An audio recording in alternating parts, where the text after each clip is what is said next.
ఎంత జలం అండి. గోదావరి అంటేనే బలం, గోదావరి అంటేనే జలం. అందుకని మనం ఎప్పుడూ ఉపయోగిస్తూ ఉండాలి, మన గలం పెంచుకుంటూ ఉండాలి, మన బలం. ఏమిటి ఆ బలం? ఆధ్యాత్మిక బలం. అది అటు రాజమండ్రి, ఇటు కొవ్వూరు. కొవ్వూరు అంటే గౌతమ్ మహర్షి, రాజమండ్రి అంటే గౌతమి ఘాటు. కొవ్వూరు అంటే రాధా రాస్బిహారీ, రాధా నయనాభిరామ్. రాజమండ్రి అంటే రాధా గోపీనాథ్, జగన్నాథ్ బలదేవ్ సుభద్ర. కొవ్వూరు అంటే ఆంధ్ర గీర్వాణ సంస్కృత విద్యాపీఠం, దోర్బల ప్రభాకర్ శర్మ గారు.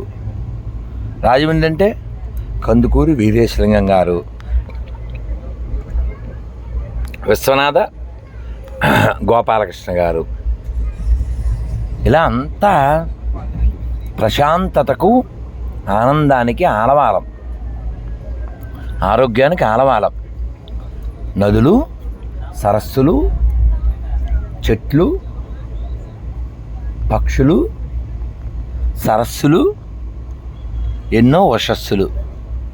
చూడండి, అసలు హైదరాబాద్లో ఇలాంటి దృశ్యం దొరుకుతుందా? ఎన్ని చెట్లు బాంబేలో దొరుకుతుందా?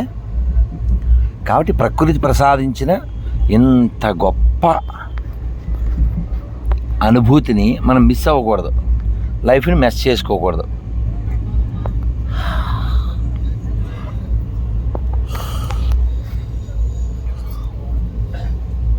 గోదావరి మాయికి జై. జై శ్రీరామ్.